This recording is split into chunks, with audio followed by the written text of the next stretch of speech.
very much, Carlos, first for being in this space and for accepting, to be part of UCT. I think we are very, very happy to have that, and for also giving us the honor and privilege of having to launch this book here. I know you've done it in the UK and also in the US, so we're very happy to have it here, even if it's one day after tectonic shifts. But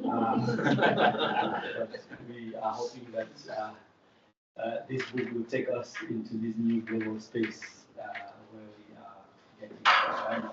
I want to acknowledge the presence of our VC, who is here, most humbly.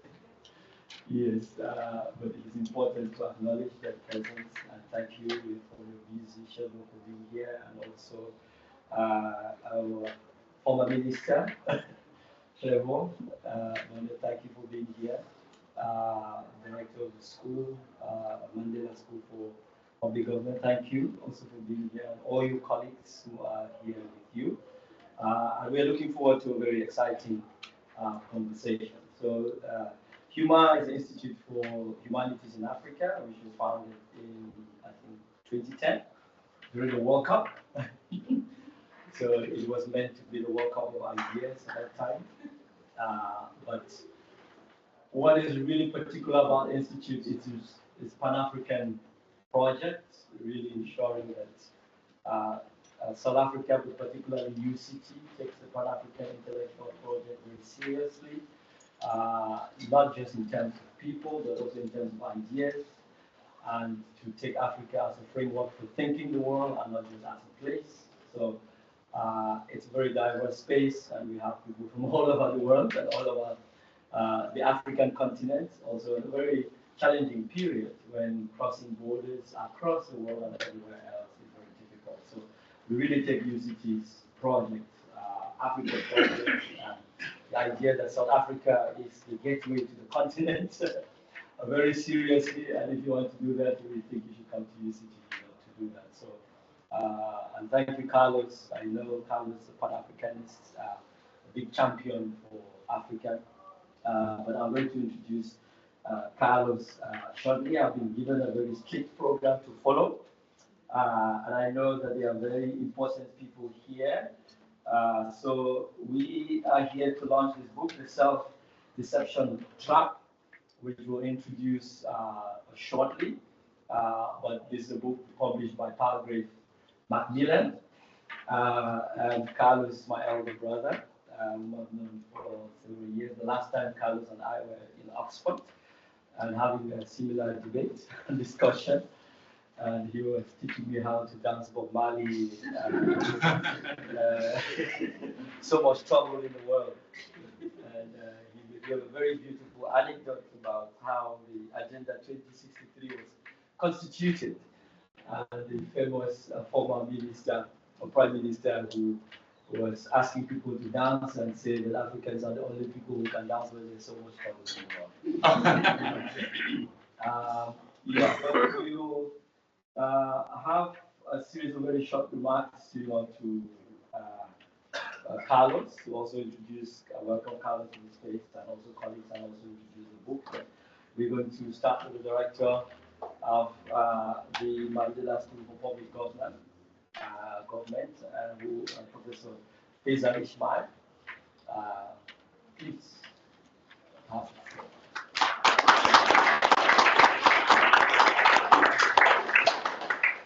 Thank you very much. So it's a great privilege, really, for me to be here today to join with Professor Divine Fu in hosting our honored guest, Professor Carlos Lopes, to present his book.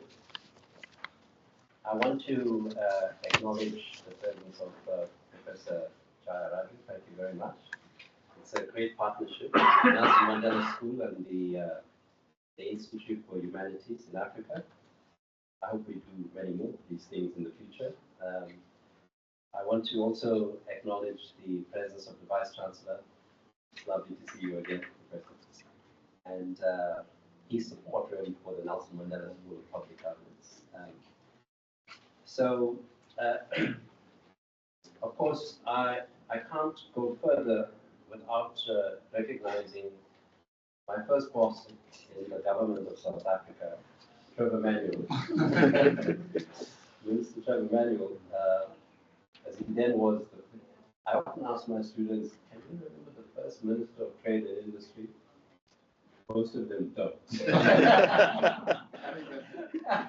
Because he only served 2 years and he moved on, the finance industry.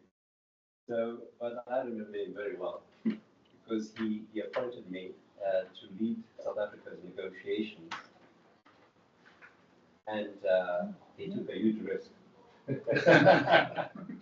Because I really didn't know very much about trade negotiations or international diplomacy. I was a young man and very enthusiastic, and we worked hard together. And one of the first files I had on my desk, I recall the letters that came to you, and Manuel passed them on to me. And the top of the list was a letter from the Commissioner of the European Union, Leon Britton. And he said, congratulations to you, South Africa, on achieving this democracy. I hereby invite you to start negotiations towards a free trade agreement with the European Union. And of course, Minister Trevor Manuel said to me, well, you've got to write a reply. And I thought, how am I going to do this? I had to make many phone calls, call many colleagues from around the world, then consult a lot of people, and then write a submission to the Minister and the Cabinet. So that was the first negotiation between South Africa. It took us about 5 years, but we did conclude the negotiation with the European Union. It was the first of 2 major negotiations we led. And of course, we're here today to really discuss another big negotiation, much bigger than South Africa or the SACU countries, which was the second one, the second negotiation that South Africa led. I wasn't the chief negotiator then, I was working in Geneva as the ambassador of South Africa to the World Trade Organization. The second one was one with South Africa, including Mozambique, SACU, South Africa, and our neighbors, SACU, the Southern African Customs Union, and Mozambique with the European Union. It was all for the so-called EPA negotiations, the Economic Partnership negotiations between the European Union and the African, Caribbean, and Pacific countries. So there's a long story in the book about that negotiation and the crisis of the inability of many countries to conclude those negotiations satisfactorily.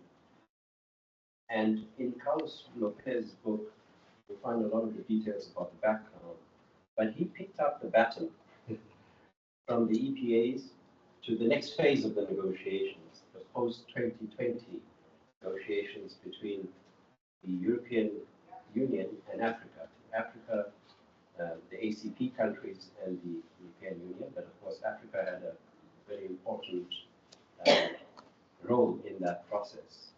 And Carlos Lopes was appointed as the special envoy for the African Union to negotiate with the European Union the post-2020 EU EU dispensation. So I won't say much more about it because you will read it in the book, and of course I'm sure Divine will tell you a little bit about it, and Carlos is here to tell us about all the gory details of those negotiations. And so Carlos's book has already made a huge impact.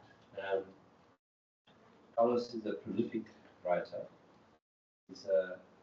I often say to people that he's, although he's an honorary professor in our school, and he He very loyally attends all our staff meetings.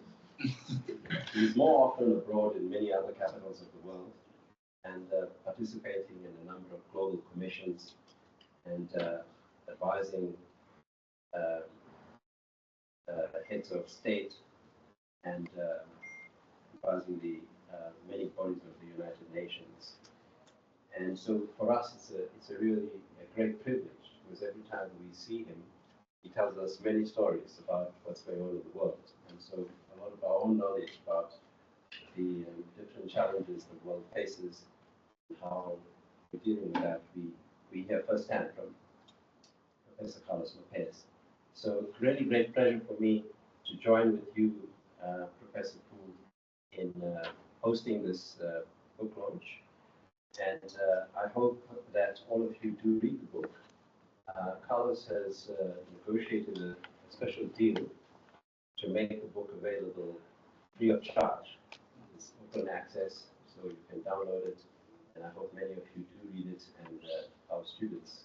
Certainly it will be an essential text for our students in the Nelson Mandela School, and I hope many of you will also do the same. So thank you so much, Professor, for hosting this together with us.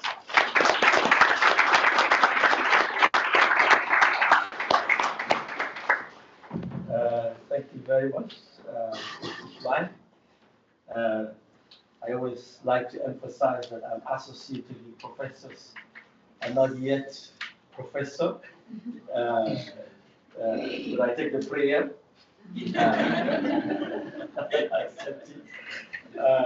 Yes, I'm going to hand over to where I come from, we would say our Baba, who is our father of the house, Professor Musa Mushabena, the Vice Chancellor.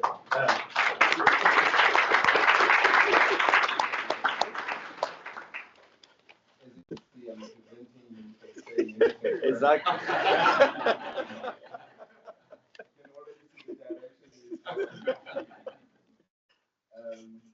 Dear colleagues, let me greet you and thank you for honoring the invitation to be. It's a real pleasure and honor for us to be launching the book Self-Deception Trap today, and to honor the work that we do here at UCT, that our colleagues do, especially the impact that the work actually has on the continent and in the world is really important. It's one thing when we wake up every day and we engage in all these activities, and you feel like just kind of on a treadmill, not going anywhere. But then once in a while you hit these milestones, moments like that sort of remind you of the impact and the relevance of the work that you do. So it's a great privilege to be at this moment, to honor this launch and the work that you've done for me. But I think most importantly, for me, really, it's the message that you are sharing and sending. Minister, you go through a lot of experiences, you learn a lot of lessons, you make a lot of you that you won't share. You see, that's loud. Turn around,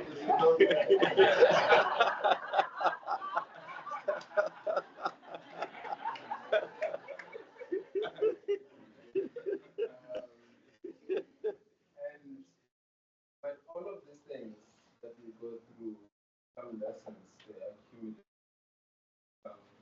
experience, they become wisdom. That becomes really difficult to package and pass to the next generation and to share. And we have a saying in our African language that you must not die with the knowledge shared. So I have an appreciation of the efforts that are made by people like yourselves who have had many experiences in life and make an effort to package and share those lessons so that your knowledge is not lost, but also continue to contribute to the legacy of knowledge that we need for us to grow and move forward. You draw from a depth of experience of many decades, in centuries, experiences of the position that Africa finds itself in, and the difficulty we have as Africa to negotiate our space and our role in the world, especially in relation to the EU, but in relation to the global north. And at this juncture, we also, as Divine had said, we're seeing tectonic shifts in terms of geopolitics. And I've been amazed at how much they impact us so directly. You think that some of these things are happening far away, but the effects thereof are felt by us very directly.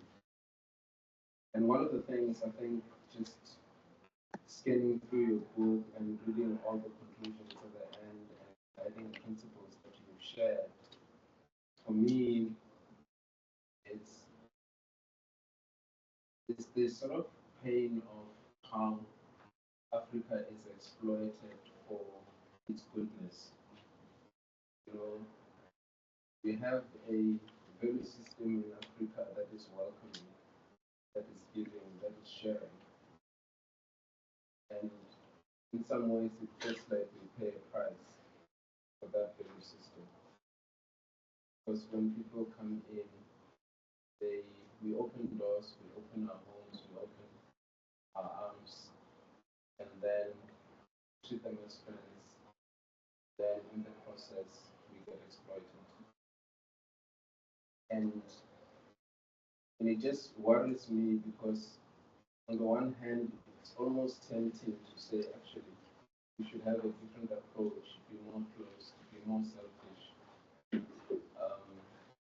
and respond in a way that matches that same energy.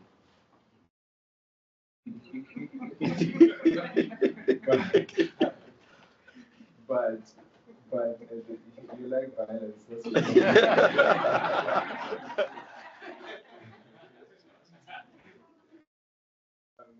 but at the same time, we don't want to lose our value system of work. It's very core. It's very core to us. And in some ways, I think, in as much as we do face all these difficulties, the sense of our humanity and the sharing. Thank you very much.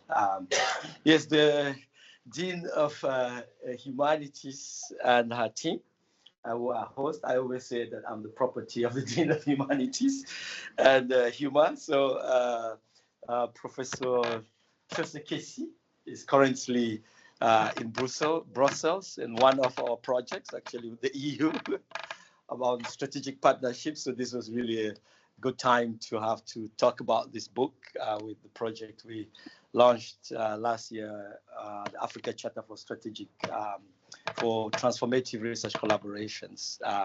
So he says we should welcome you on his behalf, but we're also members of the team, and Professor Jaya, thank you, who is a good friend and also mentor to speak to the book, and welcome. Thank you. Thank you. Yeah, take my cue from Divine, and as this is a faculty-hosted event, I'm going to observe protocols. Vice Chancellor, Professor Mosa Moshabela, our hosts, Professor Faisal Ismail, Director of the Nelson Mandela School of Public Governance, Associate Professor Divine Fu, Director of the Institute for Humanities in Africa, our special guest, former Minister Trevor Manuel, and to our main guest, Professor Carlos Lopes.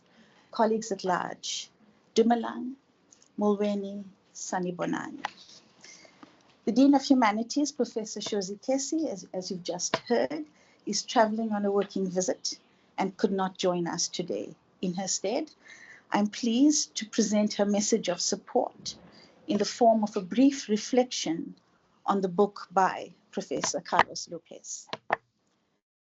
This book commits to making scholarly and policy discourses publicly accessible with broad sweeps spanning multiple facets of complexities in African-European relations, from economic history, migration to climate change. Professor Lopes invokes and echoes the spirits of Nkrumah, Fanon, Cabral, in dealing with the post-colony that is trapped in near-colonial dynamics, characterized by persistent asymmetry, a constant theme gracefully sustained throughout the text. The reader will certainly wrestle with the tensions inherent in the relationship between Africa and Europe, and thus oscillate between optimistic envisioning of possibilities and harsh realities of entrapment sustained by the institutional infrastructure of economic and political governance. The book succeeds in unmasking and deciphering coded deceptions in widely deployed concepts of preferences, reciprocity, free trade, neutrality, etc., etc. This holds potential to open space for genuine partnership based on mutual respect and concern for all of humanity. The book updates some of the old questions for a new generation of readers that will better appreciate the profound existential implications of self-deception for humanity at large, especially in this crucial era. The Faculty of Humanities, through humor, is pleased to co-host this event with the Nelson Mandela School of Public Governance. The University of Cape Town and higher education broadly in South Africa, and indeed on the continent, will be richer for hosting more of these kinds of interdisciplinary events, especially on crucial matters such as the ones addressed in the book and that affect all of us. As it will be seen in the book itself, the multifaceted nature of Africa's problems requires multiple skills of stakeholders within academia, legislators, policymakers, activists, and students for effective change for our continent. This event is guaranteed to be a success, especially if the depth of the questions match the depth of the range of the book itself. Congratulations, Professor Lopes, on this impressive achievement that has immediately reached international appeal. We are extremely proud as an institution to host you. Asante sana.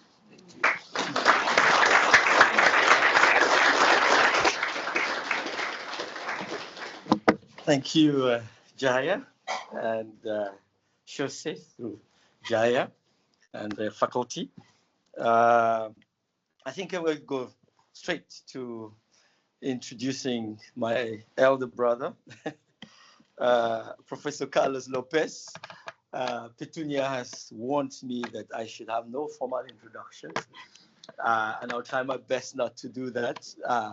But it's important to note that Carlos, as he's so fondly called, is honorary professor at the Nelson Mandela School for Public Government.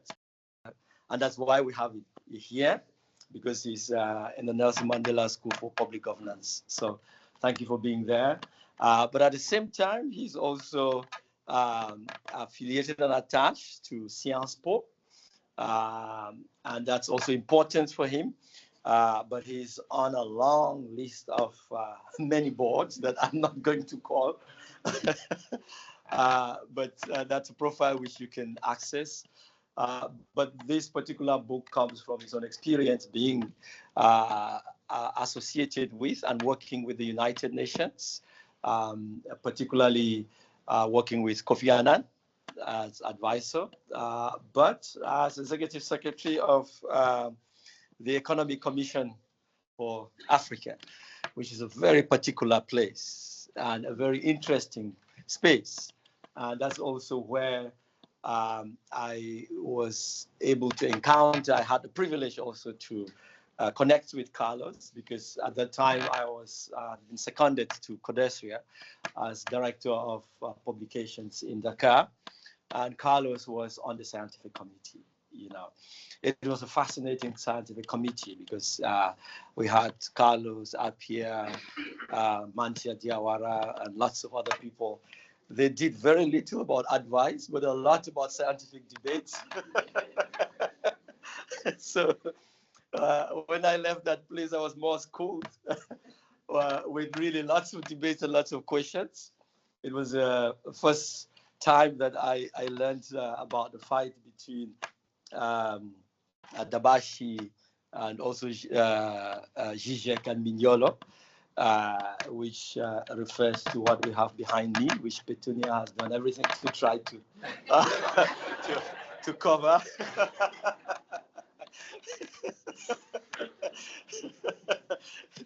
Which is really the politics of this negotiation, How do you enter a space and meet people and reach some kind of agreement about how to work together, And for all the time that I've known Carlos, he's really championed this idea that there is something very special in Africa, and that Africa can offer this very special thing.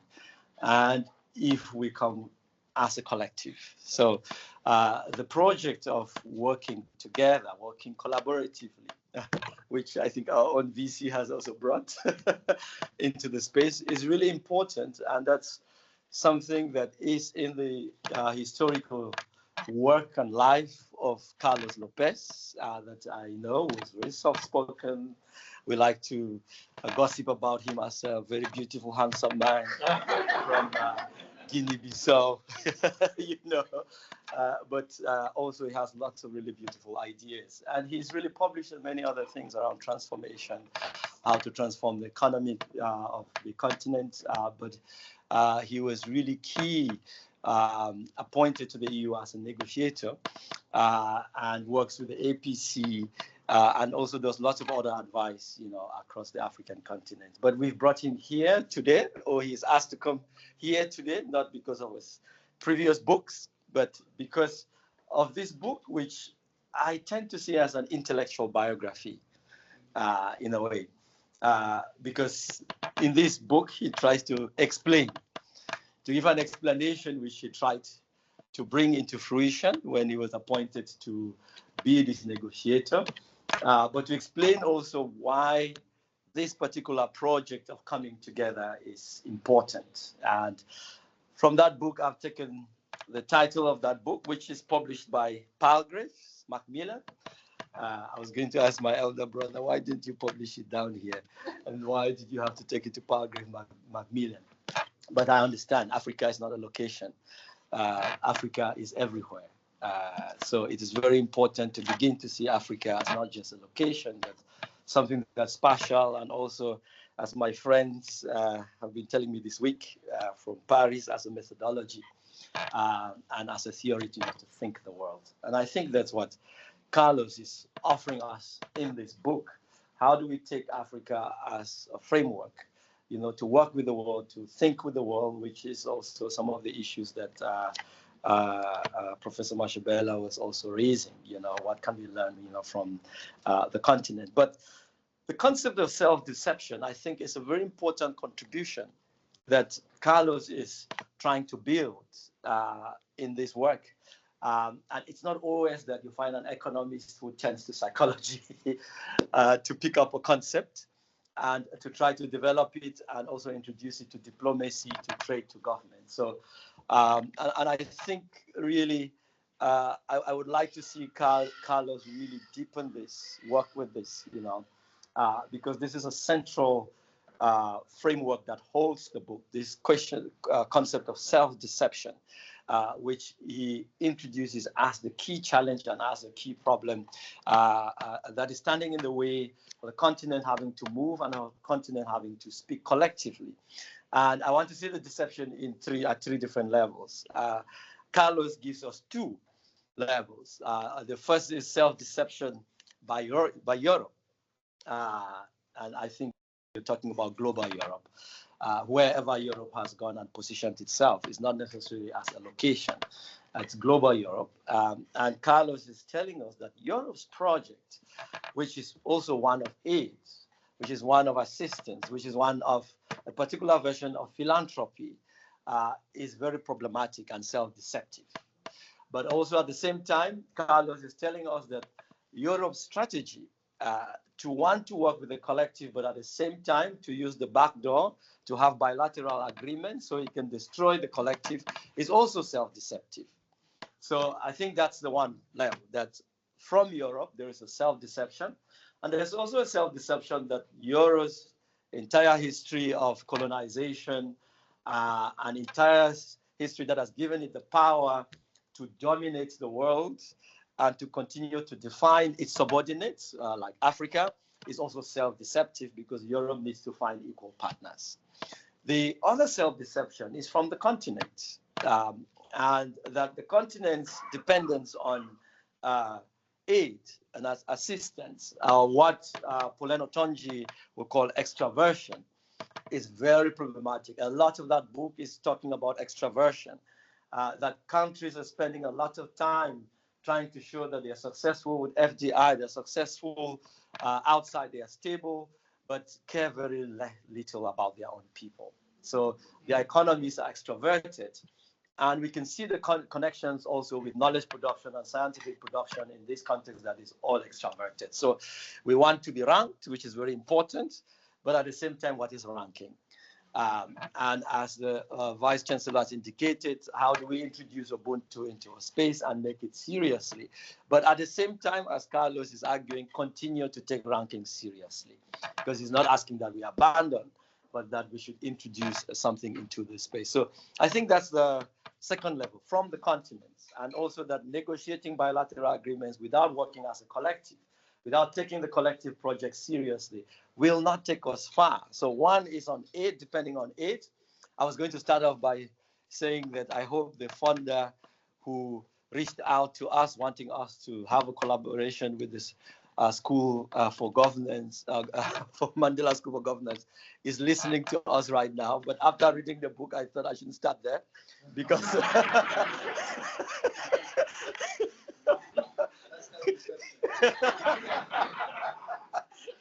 but the VC is here, so I could say it.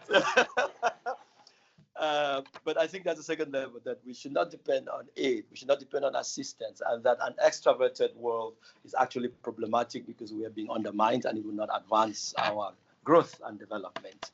And the third, which I will introduce as the last and then try to end there, I think it's Carlos's own self-deception,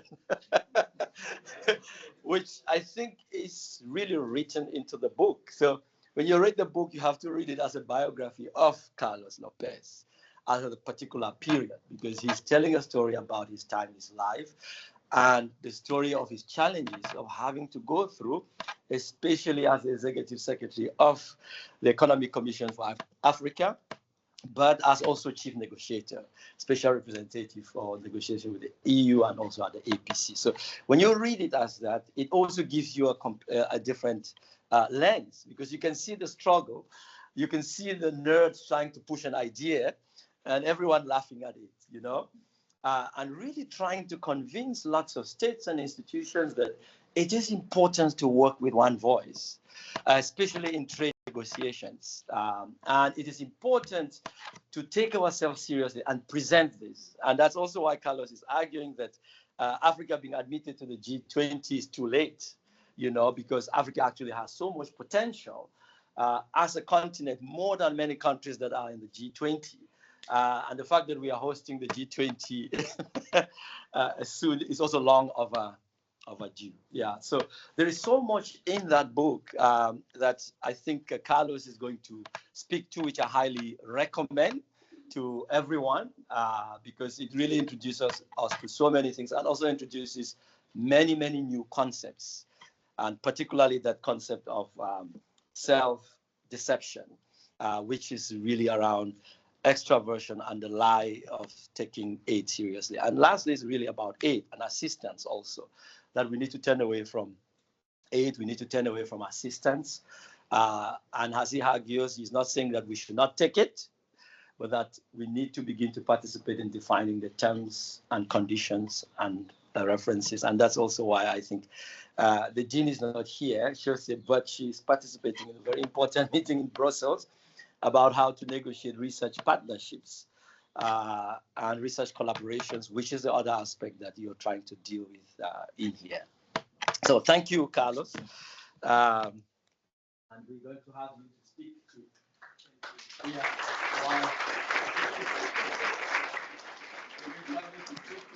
why this book and why we should read this book. And to respond. Well, this is the book, and I'm showing you the book because the cover has a message. So here you have a friend from Cameroon, a photographer from Cameroon, Angel Etundi Esamba. That's not the reason I wanted to do it with you. He's also Cameroonian. And, you know, basically, I've been in dialogue with Angel for quite some time. This is the second cover that she does for one of my books. And she wanted to know what I wanted to express. And eventually came with this cover. And the cover is basically a face of an African that is being helped with white hands and is a bit astonished about what that represents. It's not very clear to the person. And I think she was brilliant in capturing the idea of self-deception. Well, you said it in nice words, but I'm going to be a bit more blunt. With the permission of the VC that I'm very honored to have with us. I think this book is a work out of frustration. It was me being almost in rage for not being able to deliver on a mandate that I was given by an assembly of African heads of state. Not because I don't think I did the wrong, but because I came across issues that I already knew, but that were deeper, structurally deeper, in terms of the relationship and the asymmetries that exist, and that I could not overcome. Because I could not overcome, I said, let's not try to personalize this. The way my interlocutors are behaving with me is not because I'm Carlos Lopes. It's because of a structural problem that is much deeper. And I have almost an obligation first to understand it, and then I felt also to explain it and package it. So for the use of others. And I couldn't find in the areas that were important for the negotiation, I couldn't find in the corresponding disciplines the narratives that I was comfortable with. For instance, on trade, it was all about comparative advantages. So I said, Ricardo's theory, for those who indulge on it and so on, is not being helpful here, because the way it's being interpreted is very peculiar. Migration, it was all about Malthus, you know, the way the model is seen from a particular lens. And it went on and on. And so I couldn't find, in the concepts that are normally used, narratives that were comfortable. So I needed a bit of rebellion, intellectual rebellion. That's why we are here. It's the house of rebellion. questioning. And I came across this concept from psychology, self-deception, and tried to understand the concept first in its medical dimensions. And I was amazed that it fits so well. But it was replacing all my difficulties. That if you actually have the definition of self-deception as it is in psychology, or how it is used for clinical treatment, it's about, in one sentence, try to make the reality look the way you want, not the way it is. And you sort of move things around for it to appear that it is comfortable. I said, that is the reason why I have so much trouble. And I need to unpack it. I need to unpack it. And I need to unpack it in all the areas that are important for the understanding of the relationship. So I went one by one. And there are 4 areas that were of particular interest for the African Union. That was peace and security, migration, climate, and more important than all the others, trade. So in these 4, I need to understand what the dynamics are and how we apply this self-deception concept to these dynamics. And then to come to the conclusion that basically we need to revisit this concept of frameworks completely. And the book proposes how to do it. How to do it for trade and comparative advantage theory, how to do it in the understanding of our roles in the world, in global roles, that are going to influence the way we look into Africa in the global landscape. And we have to go all the way to some thinkers from Africa that have dealt with these dilemmas in the 50s, in the 60s, in the 70s. That's where I bring the debates between Cabral and Fanon, Peter Eke, Claude Ake. So all these thinkers that were very much worried about some of the alienation that has marked the way Africans have been behaving politically. And, we needed to sort of update, not what they said, but update their analysis to this type of situations that we are facing today, to make it more contemporary. And of course, on migration, which I think is probably the most provocative chapter in the book, on migration is because there is so much life going on around migration. It's just unbelievable. And when you read the book, you will see the figures that contradict the narratives, and you are amazed with the gap. It cannot be a gap of knowledge. It cannot be a gap of access. It cannot be a gap of even negotiations. What gap is it? It's a gap of self-deception. They're demonstrated in a much more stronger way than the rest. And I think when you read the realities of migration and what Africa represents in the global migration trends, its contribution in different ways to what is considered to be a problem, you should, I hope, after reading, reverse completely your views and try to see more like Africa is the greatest savior and opportunity in demographic terms. Why? Then you have to read the book.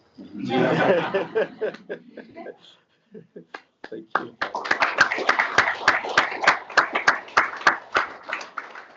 Thank you, Carlos. As one who has also been a head at publishing, I think people should read the book, But I'm going to open up with a few questions. Do you have? No, I just wanted to take an opportunity, but just a quick question.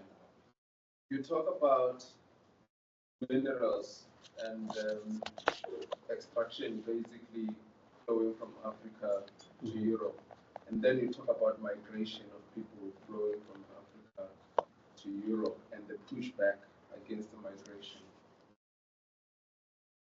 It made me wonder if part of what we are seeing as a consequence of migration is a consequence of having extracted for so long. And I just wanted to hear your reflections on that, because then it puts into question the sort of narratives that are being built around migration and the problem of migration that we are seeing in the world generally, all over. So I just wanted to hear your thoughts on that. In the book, I try to demonstrate that the commodity dependency that characterizes most of the African economies is not because of bad governance. Although, I have a very long explanation why there is also bad governance. It's not that there isn't, there is. But that's not the reason we are commodity dependent. It could have been commodity astute and have bad governance, as we have cases. But we have been boxed in a category that allows for the development of others. And that is the theory of comparative advantage interpreted in a static way, not in a dynamic way. So when you talk about country X in Africa, and you ask people, what is their economy about? The first reflection is about talking of their commodities. So they are rich in copper, diamonds, or coffee, or cocoa. It will never be about anything else. And the extreme example is actually South Africa, because people talk about South Africa in terms of its minerals, when its role in the South African GDP composition is shrinking. It's very small, 7-8%. But that's not the perception. And that's not the way the economy is characterized. So the reason why we have a sort of a commodity dependence is also because it is associated with undervaluation of that wealth. When you have undervaluation of a particular class of assets, someone is benefiting from it. So to say that you cannot be rich without some mineral wealth may be an exaggeration, but in most of the cases, it's true. You cannot be rich without mineral wealth. What is necessary to qualify is that you don't necessarily need to possess that mineral wealth. Need not to be in your geography. It's about controlling it. Whatever it is, that's the difference. Switzerland is a very rich country, but is also the #1 place for commodities trading. What commodities do they produce? But they control. They're very rich. So you have lots of examples that can demonstrate this evidence. Now, the aging of the population that the world is witnessing right now is quite unprecedented, in the sense that we have never had demographic transition, which is the way demographers define when the fertility attains the peak and starts going down. We never had demographic transition occurring in such accelerated pace in almost 4/5 of the world, when there is 1/5 that is actually in a different trend, different moment. And that different moment is Africa. Because it's unprecedented, the fear of migration in people's minds is associated with Africa, and certainly in the European mind. So what the book demonstrates is that first, we migrate very little in general. So the stock of migration in the world, Africa comes after Europe, and the second is Asia. So we are after even the Americas. So we are only slightly above Oceania, which is basically Australia, New Zealand. That's it. That's for the total figures. Then when it comes to migration to Europe, then it becomes even more ridiculous. Because the number one country of migrants to Europe, of course it's not an African country, is Russia. But then you go down 2, 3, 4, 5, 6, 7, you don't find an Africa. The first one appears number 8 in terms of stock of migrants, and that's Nigeria. But if you compare it with China, there are twice more migrants from China to Europe than from Africa right now. Nobody talks about the Chinese migration to Europe. So there is a narrative. There is a narrative that is constructed on the basis of perceptions, not reality. When you talk about the people that are crossing the Mediterranean, just to give a dramatic example, the numbers have been shrinking in the last 10 years. Every year there is less. The current numbers correspond to about 1 week of crossings in Mexico and the United States with equal dangers. It's not the perception. But now I say for last the most incredible figure, and this figure comes from Frontex, the authority in the European Union that deals with borders. 94%, 94, of Africans living in the space, European Union, have entered the space legally. 6% illegally. Is that the perception? No. So we have a disconnect between reality and discourse. And I think it's based on fear, it's based on cultural considerations, there's all sorts of elements that explain why we found ourselves in that square. Thank you very much, Carlos. As you can see, you can keep listening to Carlos. I think we have just gone over time. I'm going to ask you for 15 minutes of your time, just so that we engage. Carlos really wants to talk and have a conversation with people, so I'll just ask for 15 minutes of your time. But I'll take a group of questions, Carlos, if you don't mind.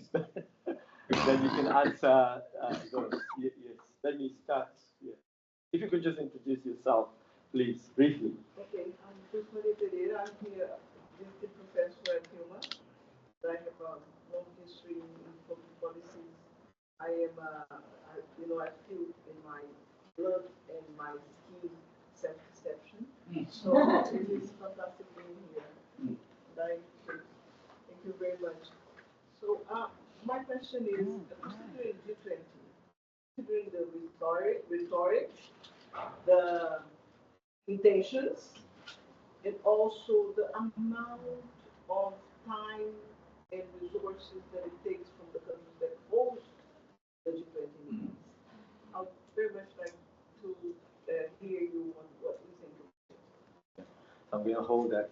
And I think Dulce is very humble. I mean, many people don't want me to introduce them, but Dulce is very humble. She's visiting Professor, but she has been an ambassador to South Africa and also to many others in the early years, and minister and others. So she's a visiting professor with us, and is at many levels, doing a PhD, postdoc, and also professorship. Yes, let's go to the next one. Don't hide, Lucy. Thank you very much. Professor Carlos is my prof at the Nelson Mandela School of Public Governance. Always a great honor to listen to you. So I have two questions. So the first one, you talked about the Chinese, for example, migrating more than what Africans are doing. So why is it that people are not talking about the Chinese? Is it because they are more important in terms of what they offer in the European market than us? Why is the perspective bad about us and not about them, despite that they contribute more? Then number two, when people talk about the narratives and perspectives that people have about the African continent, especially those like you who talk about the deception and so forth, the critique you normally given is trying to hide also the weaknesses and the incompetence of African leaders by saying it's because of the deceptions, because of the perspectives, because of the narratives. So how do we communicate this message to our people in a way that it shows the narratives against us, but also on the other side showing where we are lacking, if we are lacking, in a more clear way that people don't think you're hiding something about incompetence? One plus. Is there any other? Okay. Two last questions. Thank you. I'll start so that I can get a view.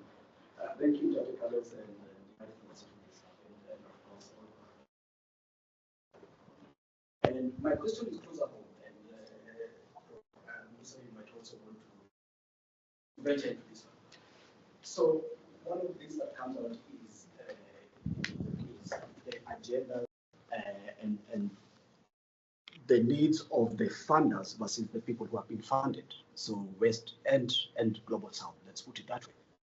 Now at UCT, we are going through a vocal moment. We are looking for funding, and so we are going to be engaging with funders. What would you advise us? Because at times the funders come with their own agendas. I sit in a space where we are being pushed to share our data. And you know that it's said in a very nice, subtle way that, we want to engage with your students and all that. And so now you've got to figure out, how much do I share and not lose what is ours and our integrity? But yet I need this funding because, we need to survive. How do you balance that equation of taking care of your needs? And that is a real topical issue at UCT right now in the spaces we sit. Yes, thank you. There is a school for commerce humanities. Okay, lady. My name is Nalili. I'm a doctoral research fellow here at HUMA. I just had a question on the argument being raised in the book that aid reinforces dependency. So I wanted to hear from you if you propose, or I need to read the book in full for me to understand if you have proposed this, but just on what has been discussed and what you presented and a summary that I read of the book. So do you propose any alternative economic strategies because most of the dependency is because of the fact that these countries are in desperate need for resources into their country? So my thought is there in the book alternative economic models that foster economic growth or self-reliance of African countries so that they're not actually forced to depend on the aid, because it's sometimes a catch-22 type of situation? Thank you. Okay, I think those are all the questions, last questions. And when Carlos answers this, we are going to then close. But I do remember a great colleague writing a few years ago asking people to stop helping us, so please. Yeah. Well, on the G20, of course, in the book I explained the dynamics in general, that there are some places you have to be, but you have to be conscious that you are not going to get much, but you have to be, because it's a matter of having a voice, being heard, not necessarily expecting. So you have to calibrate your expectations. The G20 has become a very complex machinery with 200 meetings hosted by the presidency of the rotating presidency of the year. It costs about $40 million to be a president of the G20. And what is the result at the end of the cycle of 1 year?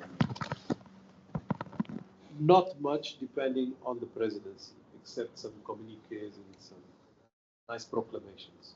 What really becomes important is what are the economic dynamics of the moment and keep, tag of the most powerful countries' interests and how they intend or not to engage in the G20 to solve some macro problems of the world. We have a lot of macro problems in the world, now more than ever, and yet, there is very little appetite to engage on serious discussions on some of them. So you end up not getting much, but you cannot be absent. So it's this sort of subtle way of trying to go there, make your voice heard, push the envelope as much as you can, but lower your expectations. You're not going necessarily to get much. So that's the G20 for me. Now, in terms of your questions, well, it's not because the Chinese are more important. It's because there is a very checkered history between Africa and Europe that influences the narratives more than with any other region. And there is this association of Africa with certain types of behaviors and a sense of inferiority, and a sense of domination. And it's very difficult with self-deception to overcome this. So that's what I try to explain in the book in a bit more detail. When people engage on aid, and I'm jumping into your question, when people engage on aid, they do it for altruistic reasons. So it's not, I'm not necessarily considering that they are doing it with some sort of mischievous, very sort of subtle, malicious intentions. No, it starts with altruism. And it has a history behind why we believe it's to be done with good intentions. The problem is that it falls into a structural problem that exists in the relationship that deviates that altruistic intention into something that is completely different, and it's dominated by asymmetries and by economic exploitation. That comes all the way from the colonial times, has not structurally changed. So a lot of things have changed, obviously, but structurally, the essence is the same. And that's, what I try to unravel. And I try to demonstrate that there are very good opportunities to use aid for good effect. So let's not just throw the baby with the bathwater, right? So there are very good things we can do. These days, I'm very busy being part of one of the commissions that Faisal mentioned, proposing that ODA is used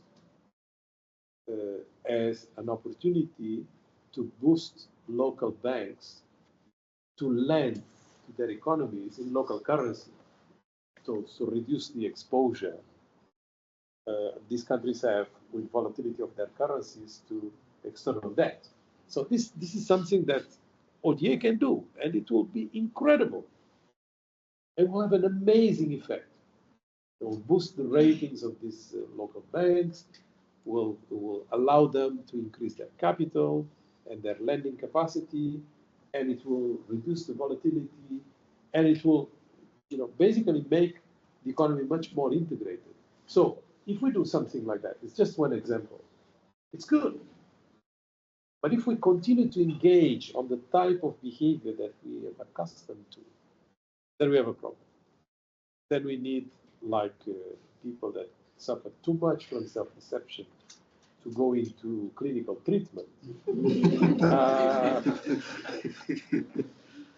We need something similar. And this is where the problem becomes really very difficult to solve, because people are not used to admit. Anybody that suffers from self-deception, you will say in the diagnosis, the number one problem they have is to admit, because that's the way they see the reality.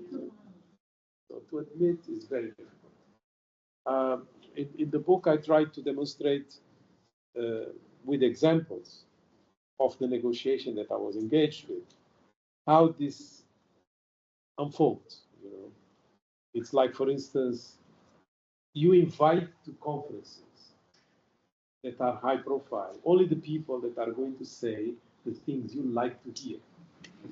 Does this sound familiar?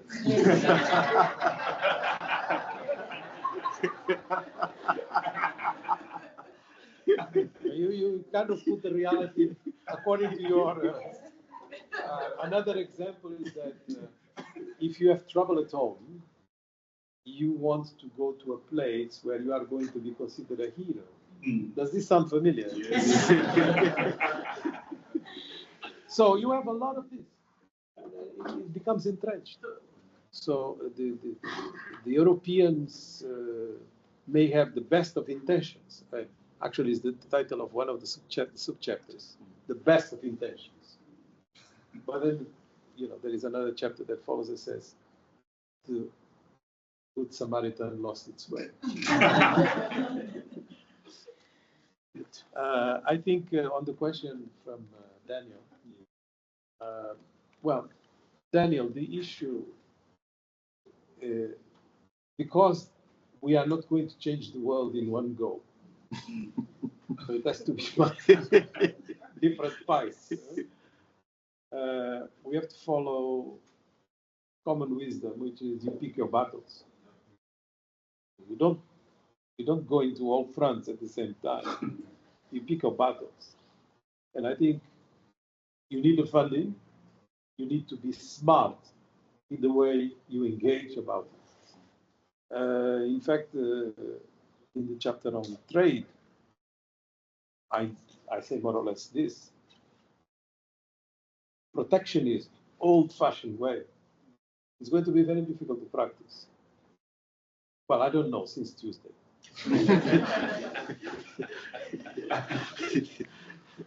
But you can have smart protectionism.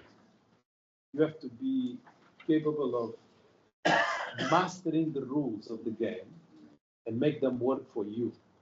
That's smart. It's a bit the same message in relation to your dilemma.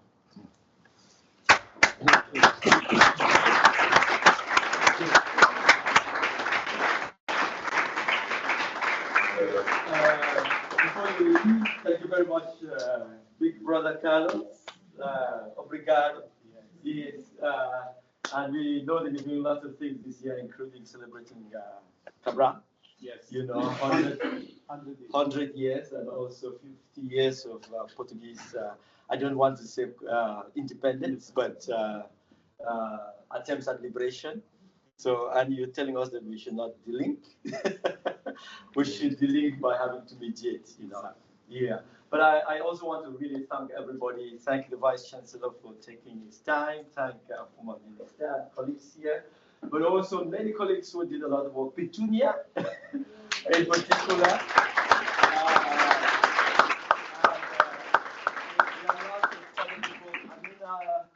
On that side with Dina and Alfred, and others who really do a lot of work in the background that we don't acknowledge, and the people online. Yeah, so thank you very much. We did not ignore you. But Petunia has something to say to you. What to say? This is from all of us, Carlos. Yeah.